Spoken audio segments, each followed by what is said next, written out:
Hay lugares en México que no aparecen en ningún mapa oficial. Propiedades que no tienen dueño registrado, que no pagan impuestos, que no existen en papel pero que en la realidad son monumentos vivos al poder del crimen organizado. Lugares donde se tomaron decisiones que cambiaron el destino de miles de familias mexicanas. Casas que vieron nacer imperios y que hoy siguen en pie, silenciosas como si el tiempo no hubiera pasado y como si nadie tuviera el valor o la autoridad para tocarlas. Hoy vamos a hablar de uno de esos lugares. Hoy vamos a hablar del último refugio conocido de Nemesio Oseguera Cervantes, el hombre que el mundo conoce como el Mencho, el líder del cártel Jalisco Nueva Generación, una de las organizaciones criminales más poderosas, más violentas y más sofisticadas que han existido en la historia moderna de este país. Y lo más impresionante de todo esto no es la historia del lugar en sí, sino lo que ese lugar representa.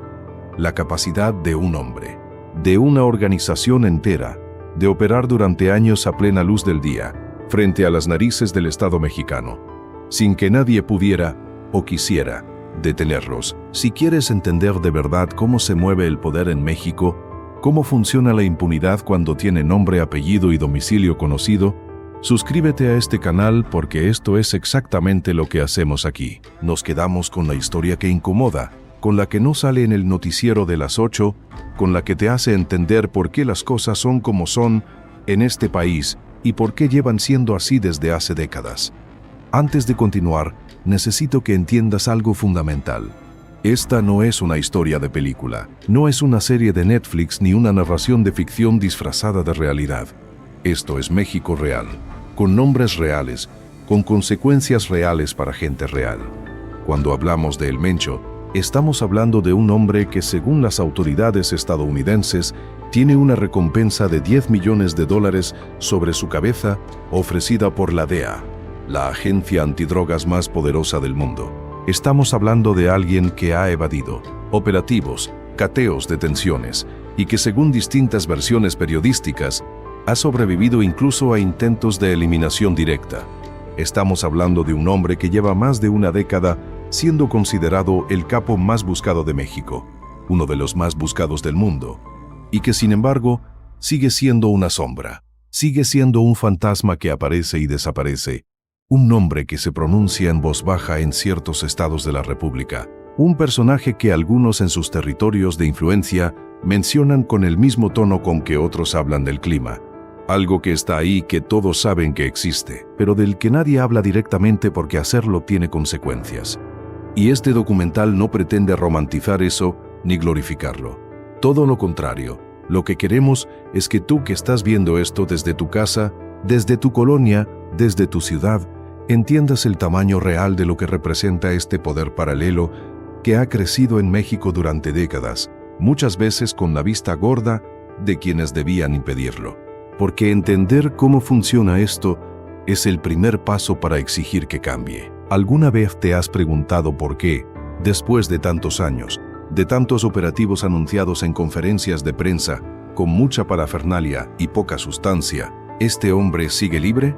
En unos minutos vas a entender por qué esa pregunta tiene una respuesta mucho más compleja y mucho más incómoda de lo que te han dicho. Para entender el refugio, primero tienes que entender al hombre. Nemesio Oseguera Cervantes nació el 17 de julio de 1964, en Naranjo de Chila, una comunidad pequeña, pobre, completamente olvidada del municipio de Villa Purificación, en el estado de Jalisco. Eso es importante porque muchas veces cuando hablamos de estos personajes, los tratamos como si hubieran aparecido de la nada, como si fueran un fenómeno extraño desconectado de la realidad del país, como si el crimen organizado fuera algo que viene de otro mundo y no del mismo México que todos habitamos. Pero no, el Mencho, como la gran mayoría de los líderes del crimen organizado en México, viene de la marginación. Viene de un lugar donde el Estado nunca llegó con escuelas de calidad, con hospitales, con oportunidades reales, con algo que justificara la lealtad de sus ciudadanos al proyecto nacional. Un lugar donde la única economía visible, la única salida que muchos jóvenes podían ver con sus propios ojos, era precisamente la que ofrecía el crimen organizado. Eso no lo justifica, pero sí lo explica, y entenderlo es absolutamente necesario si queremos hablar con honestidad de este tema en lugar de simplemente repetir los discursos que todos ya conocemos. Creció en una familia humilde. Desde joven, tuvo contacto con redes ligadas al tráfico de drogas en la región de la costa sur jalisciense. Según documentos judiciales y reportes periodísticos de largo aliento, en sus años de juventud emigró a California, en los Estados Unidos, donde trabajó como jornalero agrícola, haciendo el mismo trabajo que hacen cientos de miles de mexicanos que cruzan la frontera buscando lo que su propio país no les pudo dar. Ahí, según diversas fuentes especializadas, también se involucró con redes criminales y fue detenido en más de una ocasión por las autoridades estadounidenses por delitos relacionados con drogas. Fue deportado. Y esa deportación, según algunos analistas que han estudiado su trayectoria, fue el punto de inflexión, el momento en que un hombre que quizás podría haber tomado otro camino decidió o fue empujado a decidir que el único mundo donde podía aspirar a tener poder, respeto y recursos era el mundo del narco. De regreso en México, Oseguera Cervantes comenzó a escalar dentro de las estructuras del crimen organizado en Jalisco. Tuvo contacto, según distintas investigaciones periodísticas y judiciales, con el Cártel del Milenio y con otras organizaciones que en ese momento controlaban el movimiento de drogas en la región del Pacífico mexicano. Lo que sí está ampliamente documentado es que para la primera década de los 2000 ya era una figura importante dentro de esas redes. Un hombre que había demostrado capacidad organizativa, frialdad para tomar decisiones difíciles y una habilidad particular para construir lealtades dentro de un mundo donde la lealtad siempre está en venta al mejor postor. Y entonces llegó el momento que lo cambiaría todo. En 2010, junto con otros líderes regionales que buscaban independizarse de las estructuras entonces dominantes en el crimen organizado mexicano, fue uno de los fundadores del Cártel Jalisco Nueva Generación, el CHNG. Una organización que desde su nacimiento se planteó algo diferente a lo que habían hecho otros cárteles antes. No solo querían traficar, querían dominar, querían ser el poder fáctico más grande de México. Querían construir un imperio que no dependiera de los acuerdos con el gobierno de turno, sino de su propia capacidad de imponer condiciones. Y en un tiempo relativamente corto, para el asombro de propios y extraños, lo lograron. El CGNG pasó de ser una organización regional a tener presencia documentada en más de 20 estados de la República Mexicana y en decenas de países alrededor del mundo. Su capacidad operativa, su brutalidad calculada en el uso de la violencia y su sofisticación logística los colocaron en un nivel que pocos cárteles mexicanos habían alcanzado antes. Quizás ninguno con esa velocidad. Y en el centro de todo eso, como el arquitecto invisible de ese poder, estaba el Mencho, un hombre que aprendió desde el principio que en este negocio el que más se ve es el que más riesgo corre, y que decidió construir su poder desde las sombras, delegando la visibilidad pública a otros mientras él conservaba el control real. Eso es exactamente lo que lo hace tan difícil de atrapar. Y eso es exactamente lo que hace tan importante entender sus refugios. Porque esos refugios son la infraestructura física de esa invisibilidad calculada. Hablar de los refugios del Mencho es hablar de una estrategia que va mucho más allá de simplemente esconderse en algún lugar seguro. Los grandes líderes del crimen organizado no se esconden como los fugitivos ordinarios, no viven en cuevas ni en casas de cartón con una maleta siempre lista junto a la puerta. Al contrario, según lo que han revelado distintos operativos, cateos y testimonios a lo largo de los años, muchos de estos líderes viven en propiedades de alto valor, con todas las comodidades, en entornos que desde afuera son completamente indistinguibles de cualquier propiedad rural o suburbana de clase alta. Rodeados de capas y capas de seguridad humana, tecnológica y en muchos casos institucional.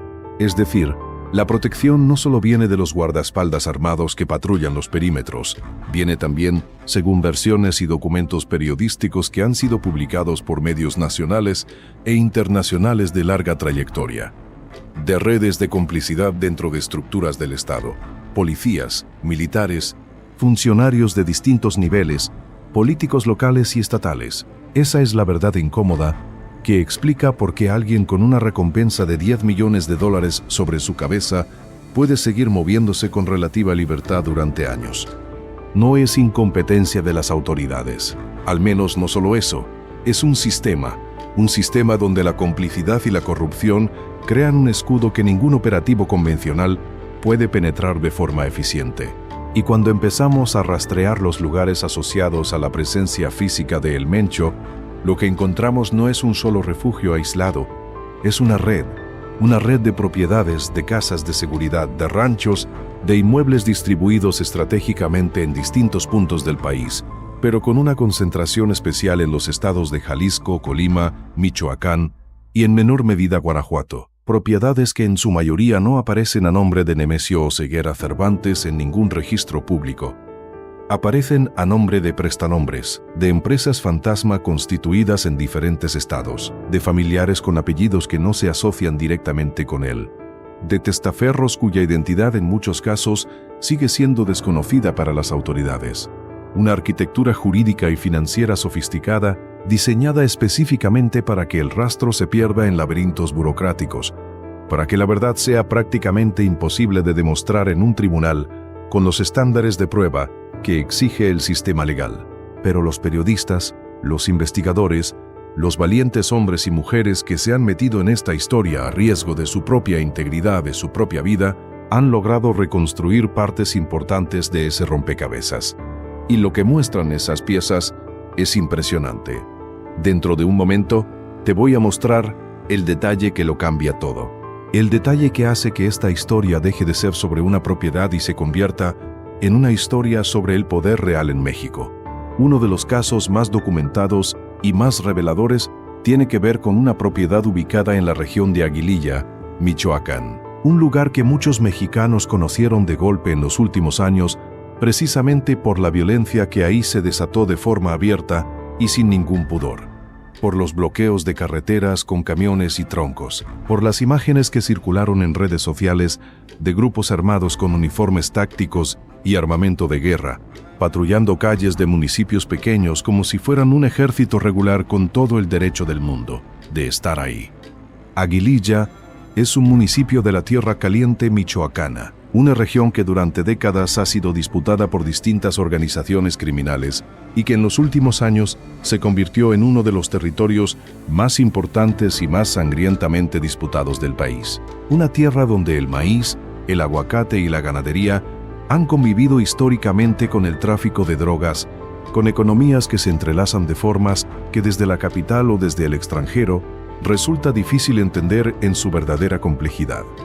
Y en esa zona, según distintos reportes periodísticos publicados por medios de reconocida solvencia y testimonios recabados por corresponsales que pusieron en riesgo su seguridad para obtenerlos, existe una red de propiedades que funcionaron como centros de operación del CIGNG y que están directamente vinculadas, según esas mismas fuentes, a la presencia, los movimientos y las decisiones operativas de El Mencho. Hablamos de ranchos que desde afuera podrían pasar como propiedades ganaderas, terrenos amplios con vegetación densa, con acceso por caminos de terracería que dificultan naturalmente cualquier aproximación rápida, con paisajes que durante el día se ven apacibles y que de noche revelan una actividad completamente diferente. Pero adentro, según quienes los han visto o quienes han hablado con personas que estuvieron en ellos, la historia es completamente diferente. Instalaciones con generadores propios de electricidad para garantizar operación autónoma en caso de corte de suministro externo. Sistemas de comunicación de alta tecnología con capacidad de encriptación. Helipuertos improvisados pero funcionales. Bodegas con capacidad para almacenar armamento pesado, municiones y mercancía de distinta naturaleza. Y por supuesto personal armado en cantidades y con equipamiento que harían palidecer a más de una guarnición militar regular del país. Eso es lo que construyó El Mencho en años de operación, prácticamente sin interrupciones reales. No un escondite precario de fugitivo desesperado, un cuartel general sofisticado disfrazado de rancho ganadero. Pero si hay una región que concentra más atención, más testimonios, más análisis periodístico especializado en relación con los refugios de El Mencho, esa es la zona de los Altos de Jalisco y sus áreas de influencia.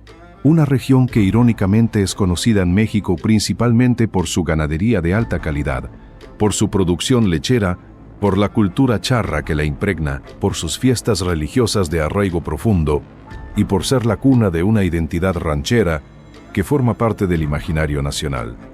Un lugar donde nadie que no conociera la historia esperaría encontrar el supuesto corazón logístico de uno de los cárteles más poderosos del planeta.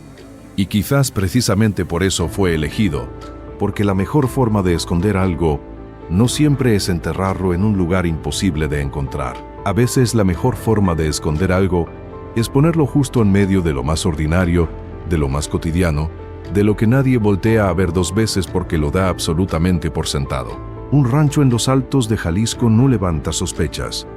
Es parte del paisaje, es parte de la identidad de la región, y eso lo convierte en el lugar perfecto para quien necesita operar sin llamar la atención. Según investigaciones periodísticas de medios especializados y corresponsales internacionales que han cubierto el crimen organizado en México durante años, en esa zona existe una propiedad de dimensiones considerables que habría funcionado como uno de los principales refugios de Oseguera Cervantes durante periodos específicos de su vida como prófugo de las autoridades de dos países, una propiedad que cuenta, según esas mismas fuentes, con características que van mucho más allá de lo que cualquier rancho ganadero normal requeriría para sus operaciones legítimas. Sistemas de seguridad perimetral con cámaras de alta definición y sensores de movimiento, múltiples rutas de escape diseñadas y preparadas de antemano para distintos escenarios de emergencia, personal permanente de vigilancia distribuido en puntos estratégicos del perímetro,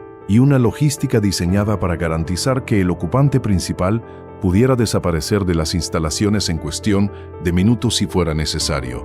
No una salida de emergencia, varias en distintas direcciones, con vehículos listos y con rutas preestablecidas que conducen a puntos de conexión con otras propiedades de la red. Eso no es un refugio improvisado, eso es ingeniería de la impunidad, planificación de largo plazo al servicio de alguien que desde el principio pensó que tendría que vivir así durante mucho tiempo. Para entender por qué estos refugios existen y por qué han podido existir durante tanto tiempo sin ser desmantelados de forma definitiva, hay que hablar de algo que en México se menciona constantemente en conversaciones académicas y periodísticas, pero que rara vez se explica con la claridad que merece: la captura institucional. Es un término técnico para describir algo que en la realidad diaria tiene un impacto brutal, directo, devastador en la vida de millones de mexicanos que nunca han escuchado ese término pero que viven sus consecuencias todos los días. La captura institucional ocurre cuando una organización criminal o cualquier grupo de poder, con suficientes recursos y suficiente voluntad de usarlos, logra infiltrar y controlar instituciones del Estado hasta el punto en que esas instituciones dejan de servir al interés público para el que fueron creadas y comienzan a servir al interés del grupo que las capturó. En México, según múltiples investigaciones y procesos judiciales tanto dentro del país como en los Estados Unidos, el CGNG ha logrado niveles de captura institucional que resultan difíciles de dimensionar en toda su magnitud.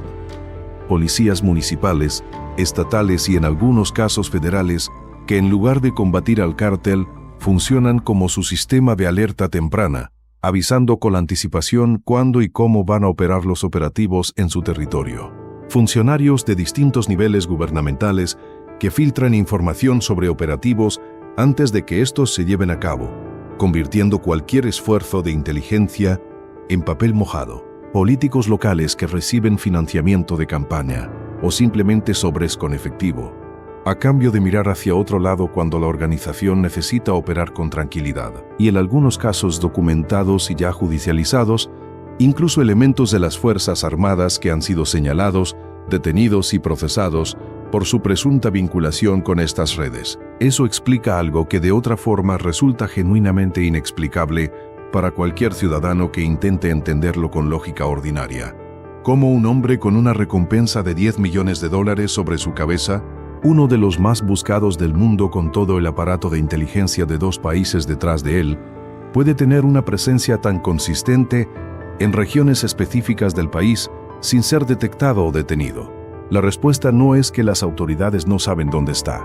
A veces, según analistas y periodistas que llevan años cubriendo este tema y que han pagado precios muy altos por hacerlo, la respuesta es mucho más oscura que la simple incompetencia. Algunos de quienes deberían buscarlo son exactamente los mismos que lo protegen. El 1 de mayo de 2015 es una fecha que todo mexicano debería recordar, y que sin embargo muchos han olvidado o nunca llegaron a conocer en su verdadera dimensión histórica. Ese día en la carretera Guadalajara-Zapotlanejo, en plena zona metropolitana de la capital jalisciense, un convoy del CIGNG atacó a miembros de la Policía Federal que se trasladaban en autobuses hacia un operativo. El resultado fue una masacre que sacudió al país. Más de 15 policías federales muertos en una emboscada coordinada, con una precisión que no dejaba lugar a dudas sobre el nivel de preparación y de inteligencia de quienes la ejecutaron. Helicópteros derribados, vehículos blindados destruidos, comunicaciones interferidas. Fue uno de los ataques más directos, más frontales y más brutales que una organización criminal había ejecutado contra el Estado mexicano en muchos años. Un mensaje clarísimo, enviado con sangre y fuego, de que el CGNG no solo era poderoso en el papel, era capaz de enfrentarse abiertamente al Estado en territorio urbano, a plena luz del día, y de ganar ese enfrentamiento de forma aplastante. Y el Mencho, según las investigaciones posteriores, fue el cerebro detrás de esa operación. El que tomó la decisión, el que dio la orden. Ese ataque no solo demostró el poderío militar acumulado por el cártel, también demostró algo igual de importante y quizás más revelador, el nivel de inteligencia que tenían sobre los movimientos del Estado mexicano. Porque un ataque de esa magnitud, de esa precisión, no se improvisa en un fin de semana. Requiere semanas o meses de preparación. Requiere información previa, detallada, precisa sobre los movimientos del objetivo. Requiere saber cuántos iban, en qué vehículos, por qué ruta, en qué momento exacto estarían en el punto más vulnerable. Y esa información, según los análisis posteriores de especialistas en seguridad que estudiaron el caso, no podía haber venido solo de la observación externa. Tenía que venir de adentro. Tenía que haber alguien, o varios, dentro de la propia institución atacada o dentro de alguna instancia de coordinación que filtrara la información necesaria para que la emboscada funcionara. Ese fue el momento en que muchos analistas comenzaron a hablar abiertamente y sin rodeos de la profundidad real de la penetración del CING dentro de las estructuras del Estado. Y ese contexto es absolutamente fundamental para entender por qué los refugios de El Mencho no son simplemente propiedades caras. Son símbolo del nivel de impunidad que se puede alcanzar cuando tienes suficiente dinero, suficiente capacidad de violencia y suficientes cómplices en los lugares correctos.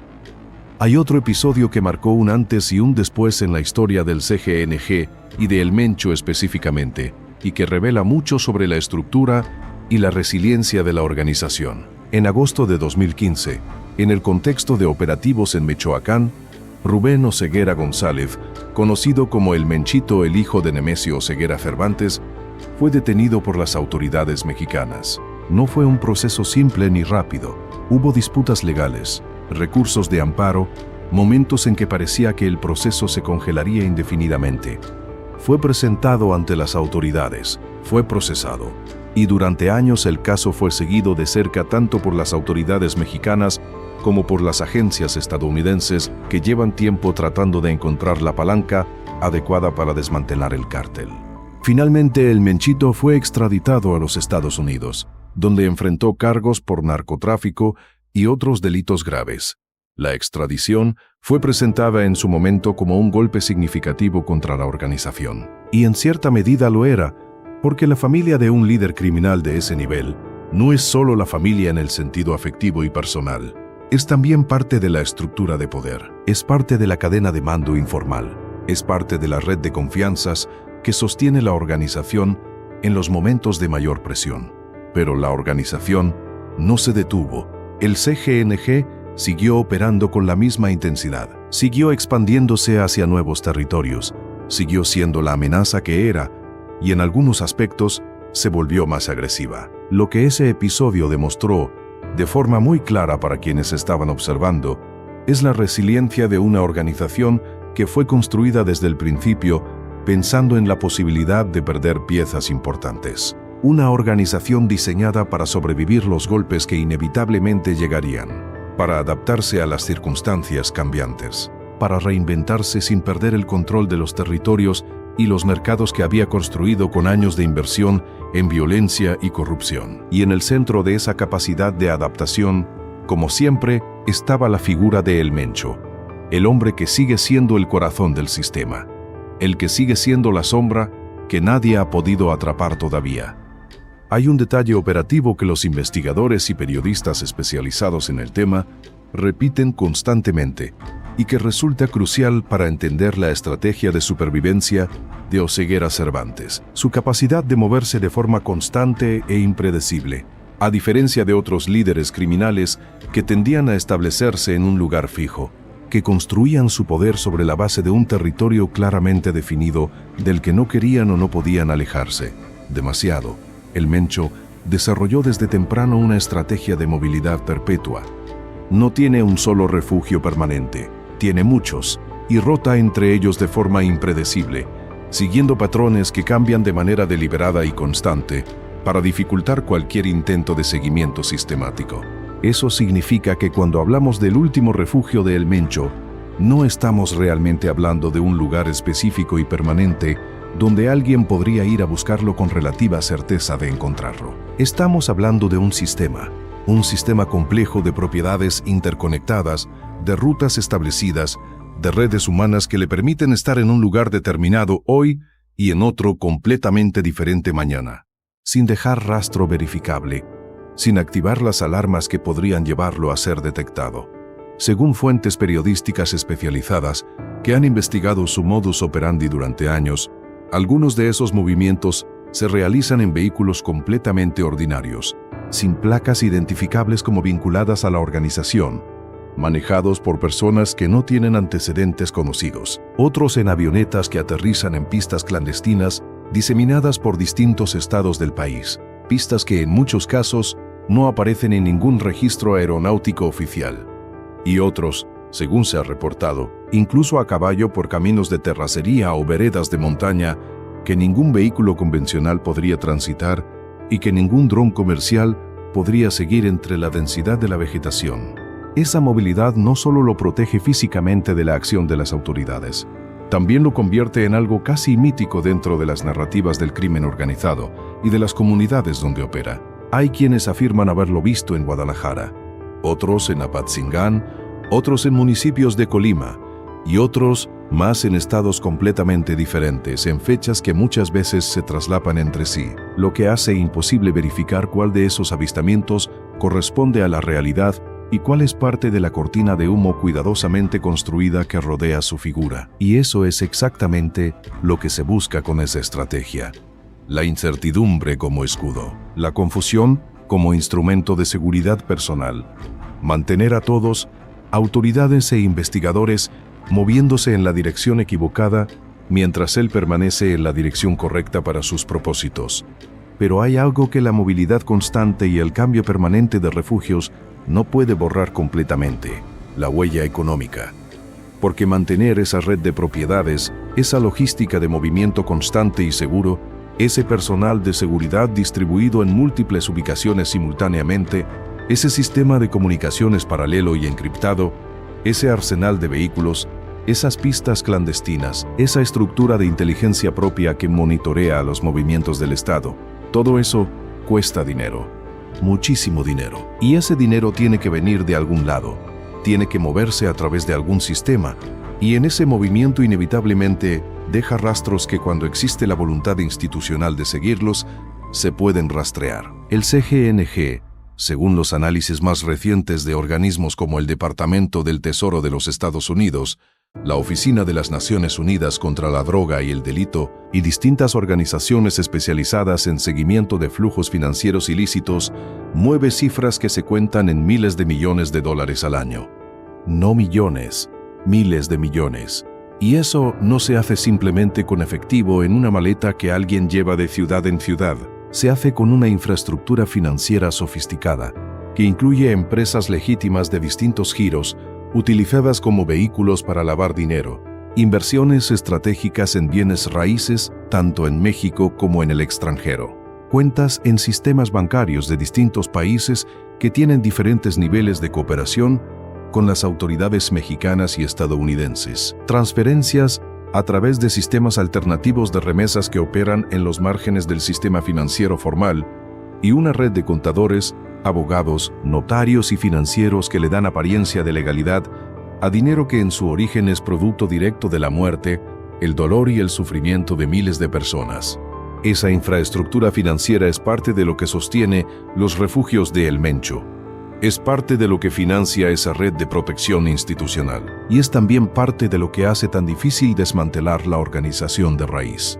Porque si bien un líder puede ser capturado o eliminado, la estructura económica que lo sostiene puede sobrevivir durante años después de que él haya desaparecido, alimentando a la siguiente generación de liderazgo que venga a ocupar su lugar.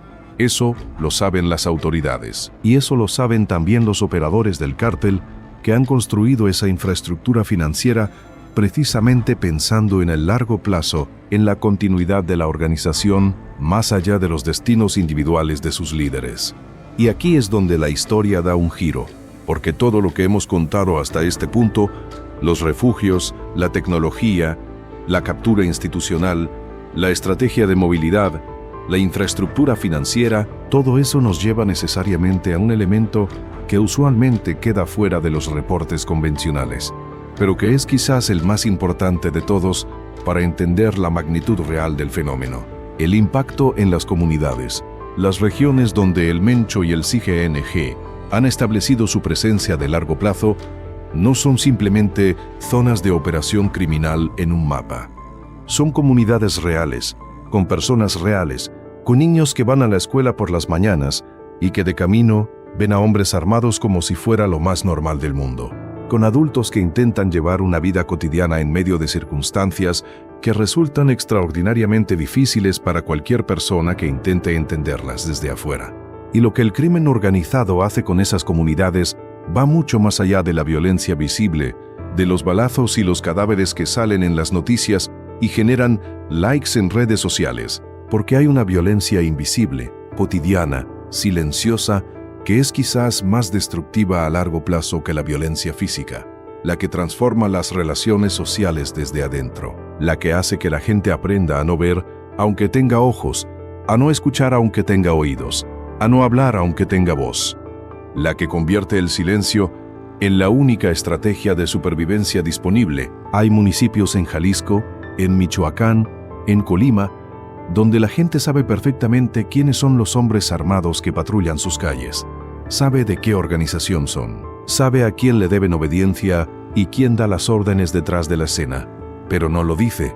No puede decirlo con libertad, porque decirlo puede costarle la tranquilidad, la seguridad, la vida. Y eso no es cobardía, que quede muy claro. Eso es la respuesta racional y completamente comprensible de una persona que ha visto o que tiene conocimiento directo de qué les pasa a quienes deciden hablar cuando no deberían. Esa es la realidad humana que los refugios de El Mencho representan. No solo son propiedades costosas en regiones estratégicas, son nodos visibles de un sistema de control social que se extiende mucho más allá de sus muros y que afecta la vida cotidiana de cientos de miles de personas que nunca eligieron vivir en medio de esto.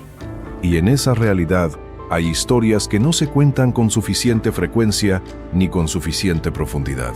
Historias de maestros rurales que fueron desplazados de sus comunidades porque algún grupo armado decidió que su presencia generaba preguntas o complicaba el control del territorio. De médicos y enfermeras que dejaron de ir a ciertas clínicas rurales porque el camino se volvió demasiado peligroso para transitar sin correr el riesgo de convertirse en daño colateral de algún enfrentamiento. De familias enteras que abandonaron sus casas, sus tierras, sus animales, todo lo que habían construido en años de trabajo, porque alguien con un arma les dio 48 horas para irse o atenerse a las consecuencias. De periodistas locales, valientes hombres y mujeres que ejercen su oficio en condiciones que los periodistas de las grandes ciudades difícilmente pueden imaginar, que intentaron reportar lo que estaba pasando en sus regiones, que terminaron recibiendo amenazas explícitas, que tuvieron que dejar sus familias y huir, y en los casos más trágicos, que pagaron con su vida el precio de decir la verdad en voz alta. México es consistentemente uno de los países más peligrosos del mundo para el ejercicio del periodismo, y una parte significativa de esa peligrosidad está directamente relacionada con la cobertura del crimen organizado en regiones donde grupos como el CIHNG ejercen un control territorial absoluto y no toleran ninguna forma de escrutinio externo. Esas historias individuales, esas vidas interrumpidas y desplazadas, son las que le dan sentido real y humano a todo lo demás que hemos contado en este documental. Porque cuando hablamos de los refugios de El Mencho, cuando hablamos del imperio que sigue en pie, no estamos hablando de historia del pasado reciente. Estamos hablando de algo que tiene consecuencias aquí y ahora, en este momento, en comunidades que podrías visitar si tomas la carretera correcta desde Guadalajara o desde Morelia. La distancia entre esa realidad y la tuya puede ser mucho menor de lo que imaginas, y reconocer esa proximidad es importante. Es el primer paso para no tratar esto como si fuera algo que le pasa a otros, en otro país, en otro mundo.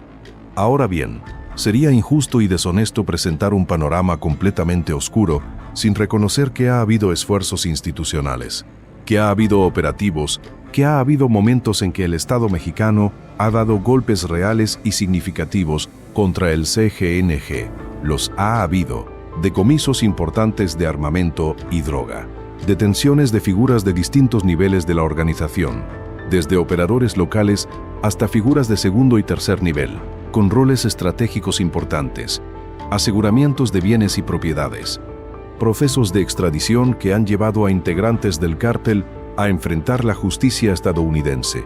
El problema no es que no haya habido resultados, el problema es que ninguno de esos resultados, ninguna de esas victorias anunciadas en conferencias de prensa con mucho aparato mediático, ha logrado lo que en teoría debería ser el objetivo final: desmantelar la organización de forma permanente, de forma que no pueda reconstituirse. Y la pregunta que hay que hacerse es ¿por qué? Una parte de la respuesta ya la desarrollamos a profundidad: la captura institucional que protege a la organización desde adentro del propio Estado. Pero hay otra parte que tiene que ver con la estrategia misma de combate al crimen organizado, que México ha seguido durante décadas. Una estrategia que muchos analistas de seguridad describen como fundamentalmente insuficiente, porque está diseñada para producir victorias visibles, espectaculares, mediáticamente convenientes, sin atacar de verdad las causas estructurales que permiten que estas organizaciones existan, se reproduzcan y se renueven constantemente. Capturar o eliminar a un capo genera titulares espectaculares. Genera conferencias de prensa con imágenes de cajas de dinero y armas decomisadas. Genera la sensación reconfortante de que algo importante está pasando, de que el Estado está actuando, de que hay alguien al mando de la situación. Pero si la organización tiene una estructura suficientemente robusta y suficientemente descentralizada para sobrevivir la pérdida de su líder principal, si tiene una segunda línea de mando lista para asumir el control, el impacto real en las operaciones del cártel es mucho más limitado de lo que sugieren los titulares. Y si además las condiciones estructurales que dan origen al crimen organizado, la pobreza, la marginación histórica, la falta de oportunidades reales para los jóvenes, la corrupción sistémica que contamina las instituciones, siguen existiendo prácticamente intactas, entonces por cada líder que cae, van a aparecer varios más dispuestos a ocupar su lugar. Esa es la lógica brutal de un sistema que lleva décadas, perpetuándose a sí mismo con una eficiencia que debería avergonzar a quienes tienen la responsabilidad de combatirlo. Hay un episodio que, aunque no involucra directamente al CJNG ni a El Mencho, resulta absolutamente revelador del contexto en que operan todos los grandes grupos criminales de México, y que ayuda a entender por qué los refugios de estos líderes pueden seguir existiendo con tanta impunidad. En octubre de 2019, en Culiacán, Sinaloa, el gobierno mexicano intentó ejecutar la detención de Ovidio Guzmán, hijo del Chapo Guzmán y figura importante dentro del cártel de Sinaloa. Lo que ocurrió a continuación fue algo que el mundo vio con una combinación de incredulidad y horror. El cártel de Sinaloa respondió al intento de detención con tal despliegue de fuerza, con tal capacidad de movilizar grupos armados en múltiples puntos de una ciudad entera de forma simultánea, con tal efectividad para paralizar la vida urbana normal, que el gobierno mexicano tomó la decisión de liberar al detenido para evitar una escalada de violencia que podría haber costado cientos de vidas civiles. Fue un momento que el mundo vio con incredulidad. un momento que quedó registrado en la historia como una demostración sin precedentes, al menos en términos de visibilidad mediática internacional, de que en México hay zonas geográficas y contextos específicos donde el poder fáctico del crimen organizado supera de facto al del Estado institucional.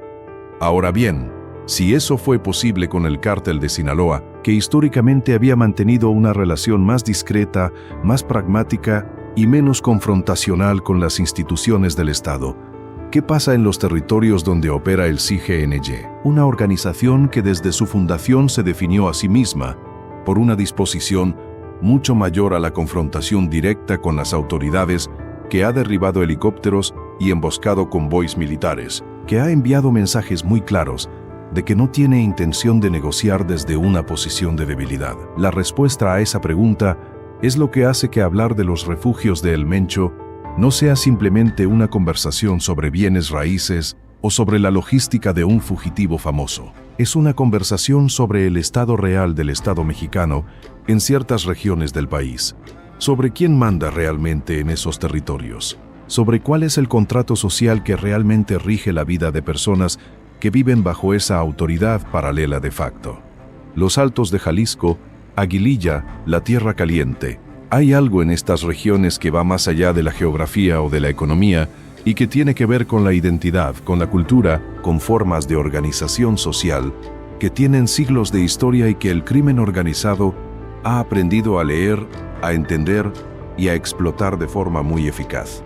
Los Altos son una región de tradiciones profundas, de familias extensas con lazos muy fuertes, de una solidaridad comunitaria arraigada que puede ser una fortaleza enorme para el desarrollo social y la cohesión colectiva, pero que también puede convertirse, cuando es captada y cooptada por el crimen organizado, en uno de sus activos más valiosos e intangibles. Porque el crimen organizado en México no funciona solo con la amenaza de la violencia y la compra directa de voluntades. Funciona también con lealtades más profundas, con redes de reciprocidad y protección mutua que se construyen con el tiempo, con sistemas de beneficios tangibles que se ofrecen a las comunidades a cambio de silencio, de neutralidad, de cooperación pasiva. El Mencho, según distintas fuentes periodísticas de largo aliento que han investigado su figura durante años, ha cultivado durante su trayectoria esa imagen de benefactor en ciertas comunidades de su zona de influencia. La construcción de canchas deportivas donde los jóvenes de la comunidad pueden jugar fútbol los domingos, el apoyo económico a familias que atraviesan situaciones de extrema necesidad, el financiamiento de fiestas religiosas y tradiciones culturales que de otra forma no tendrían recursos, la organización de eventos comunitarios que crean el espejismo de un patrón generoso y cercano a su gente. Son tácticas que otros líderes criminales han utilizado antes que él en distintos contextos y que cumplen una función muy precisa en la estrategia de largo plazo. Crear una base social de apoyo activo, o al menos de neutralidad pasiva, que hace mucho más difícil que las autoridades encuentren la cooperación comunitaria que necesitarían para que sus operativos tengan éxito. Eso no es filantropía genuina, que quede claro, es inversión estratégica en protección social, pero funciona con una eficacia que cualquier estratega político envidiaría. Y entender que funciona es fundamental para entender por qué la captura de El Mencho no va a resolverse solo con más helicópteros y más soldados patrullando los cerros de Michoacán.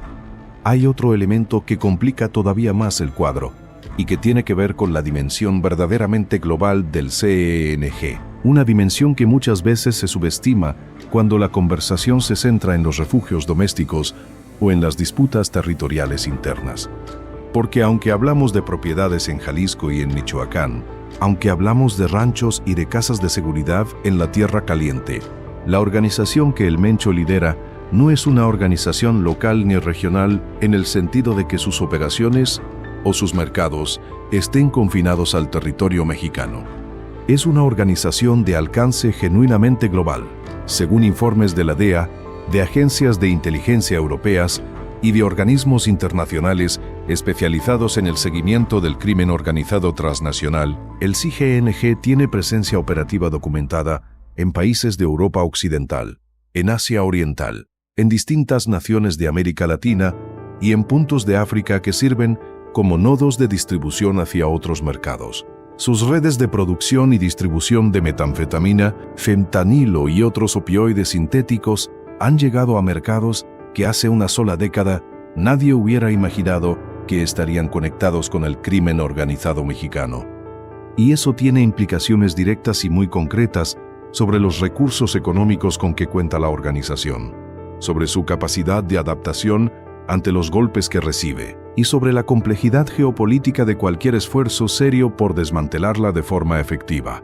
Porque cuando una organización criminal tiene esa presencia global, cuando sus redes financieras y logísticas están distribuidas en múltiples jurisdicciones nacionales, con diferentes marcos legales y diferentes niveles de cooperación internacional, la estrategia de combatirla no puede limitarse al territorio nacional ni puede ser ejecutada por un solo país de forma unilateral.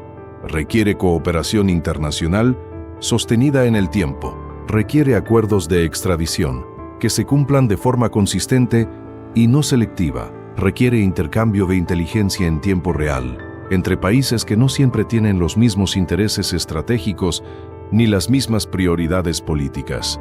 Y en México, la cooperación con los Estados Unidos en materia de seguridad ha sido históricamente complicada, marcada por tensiones diplomáticas, por disputas sobre el concepto de soberanía, por desacuerdos profundos sobre metodologías de combate y por momentos de franca desconfianza mutua que han dificultado la coordinación que sería absolutamente necesaria para atacar una organización de la magnitud del CENG de forma efectiva y sostenida. Esa complicación geopolítica no le conviene a los ciudadanos mexicanos que viven con las consecuencias del poder del cártel, pero le conviene enormemente a El Mencho y a la organización que comanda. La historia de los refugios de El Mencho tiene también una dimensión que pocas veces se discute con la profundidad que merece, y que es quizás la más reveladora de la sofisticación real de la organización, la tecnológica, porque el crimen organizado del siglo XXI no opera como el de las décadas pasadas. No se comunica por teléfono de línea ni por radio analógico que cualquier agencia de inteligencia puede interceptar con equipamiento básico. Opera con tecnología de punta, con sistemas de comunicación encriptados que en algunos casos son tan sofisticados como los que utilizan agencias de inteligencia gubernamentales, con drones de vigilancia que pueden monitorear los accesos a una propiedad desde kilómetros de distancia sin necesidad de personal humano expuesto, con equipos de visión nocturna y cámaras de alta resolución con transmisión en tiempo real, con vehículos modificados de formas que los hacen difícilmente identificables por las autoridades, y según reportes de distintas agencias de seguridad nacionales e internacionales, el CIGNG ha sido una de las organizaciones más activas y más agresivas en la adopción de tecnología avanzada, tanto para sus operaciones de tráfico como para la protección de sus líderes y sus activos. Eso significa que los refugios de El Mencho no son simplemente propiedades bien ubicadas en zonas de difícil acceso físico. Son instalaciones equipadas con capacidades tecnológicas que en algunos casos igualan o superan a las que tienen disponibles las propias autoridades que los buscan. Esa realidad tecnológica forma parte integral de lo que hace tan difícil la detección y la captura de un objetivo de ese nivel. No es suficiente saber en qué región general se mueve alguien si ese alguien tiene la capacidad de detectar la aproximación de un operativo con suficiente antelación como para desaparecer antes de que llegue. No es suficiente tener información de inteligencia si esa información llega antes al objetivo que al equipo operativo que debe actuar sobre ella. Y si a eso le sumas la complicidad institucional que ya desarrollamos extensamente, el resultado es un sistema de protección que resulta prácticamente impenetrable para cualquier esfuerzo que no esté absolutamente blindado contra la filtración de información desde adentro. Eso es lo que hace que los refugios del Mencho sean mucho más que propiedades. Son la expresión física de una ventaja sistémica que la organización ha construido durante años con inversión, con violencia y con corrupción. Y entonces uno se hace la pregunta inevitable: ¿hay algo que se pueda hacer? ¿Hay alguna salida real de este laberinto que parece no tener fin? ¿O estamos condenados como sociedad a convivir indefinidamente con este poder paralelo que crece y se consolida mientras las instituciones que deberían contenerlo se adaptan o capitulan? La respuesta corta es que sí hay salida. que las cosas sí pueden cambiar, que otras sociedades que han vivido situaciones de captura criminal profunda han logrado reconstituir sus instituciones y recuperar el control del Estado sobre el territorio. Pero la respuesta larga, la respuesta honesta, es que esa salida no va a venir de un solo operativo espectacular ni de un solo anuncio de gobierno con mucho aparato y poca sustancia. Va a tener que venir de un cambio profundo, sostenido, estructural, en la forma en que México enfrenta el problema del crimen organizado. Un cambio que comience por reconocer abiertamente, sin los eufemismos que suelen dominar el discurso oficial, que la estrategia del golpeteo selectivo, de ir contra los líderes uno por uno, mientras la organización como sistema sigue intacta, ha demostrado ser absolutamente insuficiente después de décadas de aplicación. Que tiene que haber una estrategia seria, sostenida y políticamente valiente de combate a la corrupción que permite que estos grupos operen con la impunidad que hemos documentado a lo largo de este documental. Que tiene que haber inversión real y de largo plazo en las comunidades que constituyen el terreno fértil donde el crimen organizado recluta, se reproduce y se renueva generación tras generación. Que tiene que haber justicia real para las víctimas, no como promesa de campaña o como declaración de intenciones, sino como realidad cotidiana que las familias afectadas puedan verificar en sus propias vidas. Que tiene que haber periodistas libres y protegidos que puedan hacer su trabajo de informar sin jugarse la vida en cada nota. Que tiene que haber ciudadanos informados que exijan todo eso de forma organizada y sostenida en el tiempo. Ciudadanos que no se conformen con la versión oficial cuando esa versión no cuadra con la realidad que observan. Que hagan las preguntas incómodas, que no dejen que el miedo o la resignación los convenzan de que nada puede cambiar, porque las cosas siempre han sido así, porque eso es exactamente lo que el sistema de impunidad necesita para sobrevivir y perpetuarse. Tu resignación, tu silencio, tu convicción de que nada va a cambiar de todas formas y que entonces, ¿para qué preguntar? ¿Para qué investigar? ¿Para qué hablar? Los refugios del Mencho siguen en pie. El imperio sigue en pie. No porque sea invencible, porque ningún poder humano lo es, sino porque las condiciones que lo hicieron posible, la corrupción, la impunidad, la marginación, la debilidad institucional, siguen existiendo. Y mientras esas condiciones existan, este poder y el que venga después de él van a encontrar el terreno fértil que necesitan para seguir construyendo su dominio en las sombras de un Estado que todavía no ha decidido de verdad con qué bando está. Eso no es fatalismo, es diagnóstico. Un diagnóstico que duele porque es honesto. Y el primer paso para cambiar algo, cualquier cosa, siempre es tener un diagnóstico claro de cuál es la realidad. Aunque esa realidad sea incómoda, aunque esa realidad nos obligue a hacernos preguntas que quisiéramos no tener que hacer. Por eso este canal existe, por eso este documental existe, por eso tú estás viendo esto hasta este momento final. Si llegaste hasta aquí es porque te importa entender de verdad, porque no te conforma la versión superficial de las cosas, porque sabes que México merece más que titulares de noticiero y que la verdad, aunque incómoda y difícil de digerir, es el único punto de partida válido para cualquier cambio real. Suscríbete a este canal si quieres seguir recibiendo ese tipo de contenido. Contenido que investiga, que profundiza, que no le tiene miedo a las preguntas difíciles ni a las respuestas que incomodan a quienes tienen poder. Activa la campanita para que no te pierdas ninguno de nuestros próximos documentales, porque tenemos muchas más historias como esta esperando ser contadas. Historias que explican cómo funciona realmente el poder en México, cómo se mueve el dinero sucio, cómo se construyen y se protegen los imperios que viven en las sombras. Déjame en los comentarios qué parte de esta historia te hizo más ruido, qué fue lo que te sorprendió más, qué preguntas te quedaron sin responder, porque esas preguntas que te quedaron son exactamente las que vamos a seguir investigando. Comparte este video con alguien que creas que necesita verlo, porque la información que no se comparte no transforma nada. Y México, este México nuestro, necesita transformación. No mañana, no después de las próximas elecciones, ahora. Pero hay algo más que hay que decir sobre el sistema que rodea a El Mencho, y que tiene que ver con la forma en que la narrativa pública sobre él ha sido construida y manipulada a lo largo de los años. porque en México el manejo de la imagen de los capos no es un fenómeno accidental, es una industria. Hay corridos que lo celebran, hay cuentas en redes sociales que difunden su imagen con el mismo cuidado con que una agencia de relaciones públicas maneja la marca de una empresa transnacional. Hay mensajes cuidadosamente construidos para su distribución en las comunidades donde opera, mensajes que lo presentan como una figura de justicia alternativa en lugares donde la justicia institucional lleva décadas siendo una promesa incumplida.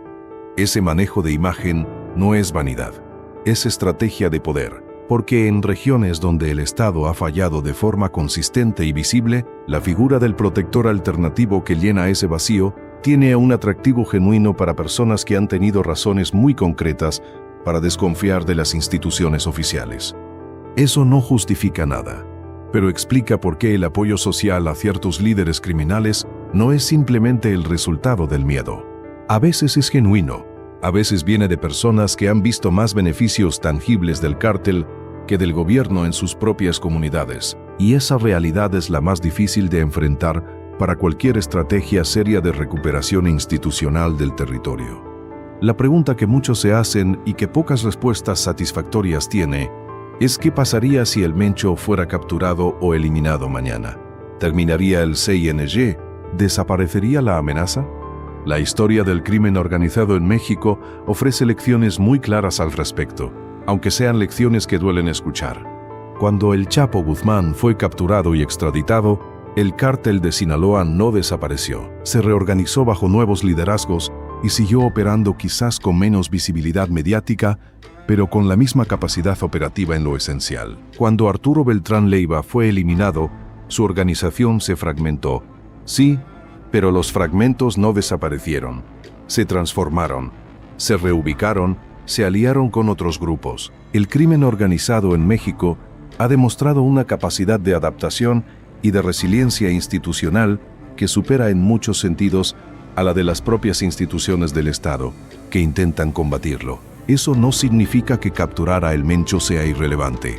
Una captura importante siempre tiene consecuencias, pero significa que quien espere que esa captura sea el final de la historia va a llevarse una decepción.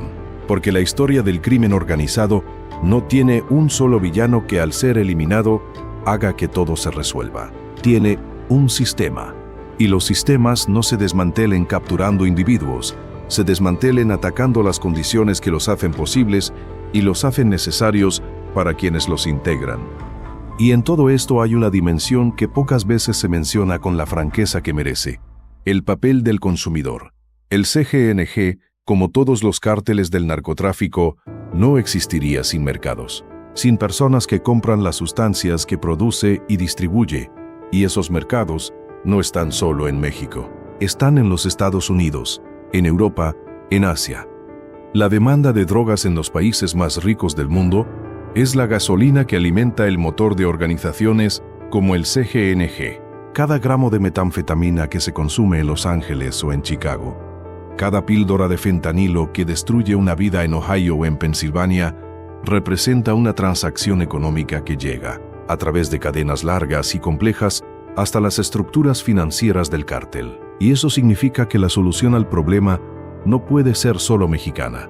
Requiere también que los países consumidores enfrenten con honestidad su propia responsabilidad en esta cadena. Que traten el consumo de drogas como el problema de salud pública que es, no solo como un problema de orden criminal.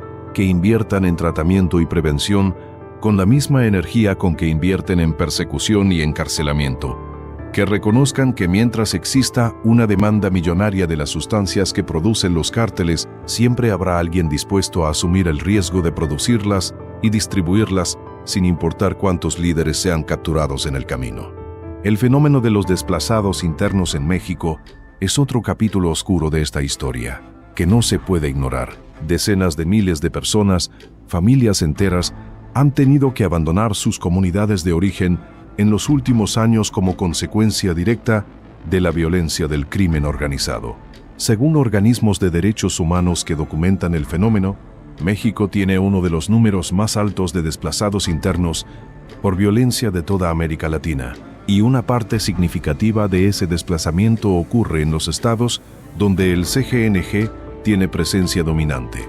Personas que un día vivían en su rancho, cultivaban su tierra, mandaban a sus hijos a la escuela del pueblo, y al siguiente se encontraron huyendo con lo que podían cargar porque alguien con un arma les dijo que ese terreno ya no era suyo.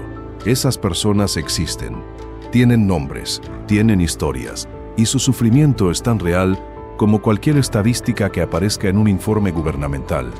Hablar del imperio que sigue en pie es hablar también de ellos, de los que perdieron todo, de los que no tienen a dónde volver, de los que esperan que alguien con autoridad real les diga que pueden regresar a sus casas sin miedo a las consecuencias. Esa espera, en muchos casos, lleva años y no tiene fecha visible de término. México tiene una historia larga, profunda y complicada con el narco. Una historia que no comenzó con el Mencho, ni va a terminar con él. Una historia que tiene raíces en políticas fallidas, en complicidades históricas, en una economía que durante demasiado tiempo dejó a demasiada gente sin opciones reales. Pero también es una historia que tiene capítulos de resistencia, de valentía, de comunidades que se organizaron para defenderse, de periodistas que siguieron publicando, aunque les costara todo, de madres que salieron a buscar a sus hijos, aunque nadie les garantizara que iban a estar seguros al hacerlo. Esos capítulos también existen, y son los que dan esperanza de que la historia pueda tomar una dirección diferente. El refugio de El Mencho es real. El poder que representa es real. Las consecuencias que ese poder tiene sobre millones de vidas mexicanas son absolutamente reales, pero también es real la posibilidad de un México diferente. Un México donde el Estado funcione de verdad para todos, donde la justicia no sea un privilegio, sino un derecho, donde un niño que nace en Aguililla o en Naranjo de Chila tenga las mismas oportunidades que cualquier otro. Ese México es posible, pero construirlo requiere exactamente lo que este documental ha intentado hacer: mirar la realidad de frente, sin pretender que no existe, sin romantizarla, sin resignarse a ella. Requiere información, requiere conciencia, requiere ciudadanos que no estén dispuestos a seguir aceptando que las cosas sean como son simplemente porque siempre han sido así.